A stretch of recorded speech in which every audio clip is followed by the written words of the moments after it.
What is an enabler, and are you one?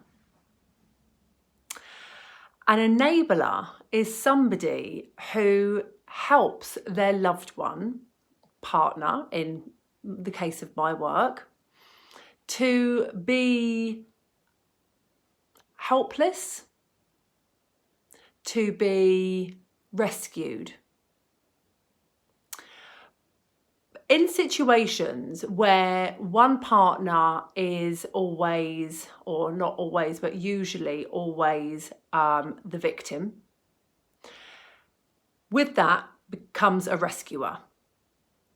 And even though both roles can be mutually frustrating, both are totally dependent on each other. If you are finding that you are in this situation with your partner, if your partner is, let's say, for example, the victim and considers themselves to be at times helpless, getting it wrong, unable to do things either physically or being emotionally stable or strong, then what do you think you are doing to support that? Now, this is a huge area and really, really quite complex, but often couples come to me, or I work with women where they feel very frustrated that their partner isn't doing what they want them to be doing, or what they feel like they should be doing. And it can often come across as being quite one-sided, and like there is a strong, I work with females, so my experience is mostly working with females, unless I'm working with a couple. So the women will come and they will share their frustrations with their partner, that their partner isn't doing X, Y, Z, and they feel like they are doing all of the hard work, carrying the load, running their business, running the home, like life, basically. But sometimes, whenever I ask the ladies that I work with, what is it you are doing to support this? What are you doing to keep this cycle going? We often then start to uncover something quite different. Usually, if we are talking about victim and rescuer, enabler, what is it that the rescuer is getting out of the cycle?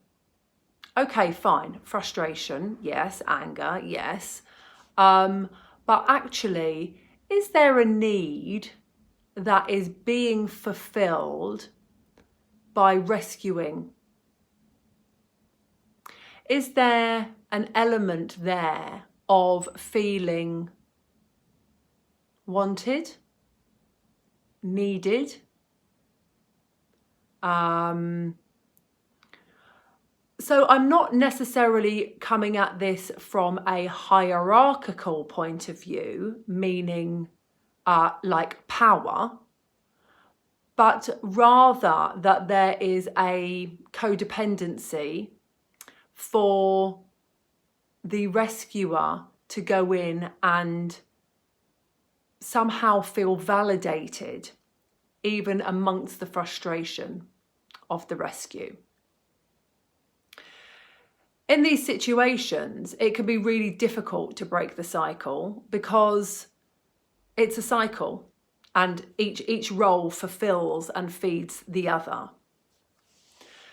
So if you are relating to this, and if you consider that maybe you might be the rescuer or the victim, what do you think that you need to do to break the cycle? These are big questions with big answers, because when you're with the women that I have worked with, thinking about going into that rescuing mode, it comes from a place of love. It doesn't, there's nothing nasty about it. It comes from a place of not wanting to see your partner or husband upset. There's genuine care there.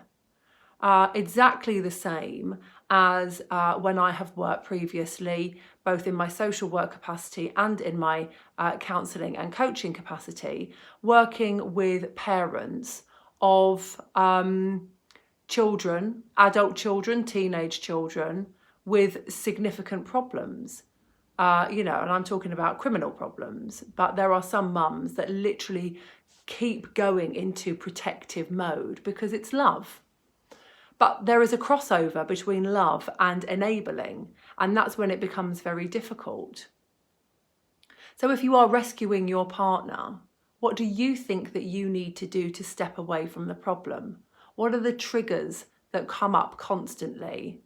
And what do you think that you need to discuss between you so that you have some ground rules for when this happens, this is how I'm going to respond, because this is the only way that we're going to break the cycle.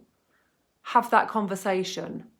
Talk about what is going on for you both, how you are both perpetuating the cycle, and then you can come up with some rules together about how you're going to break it.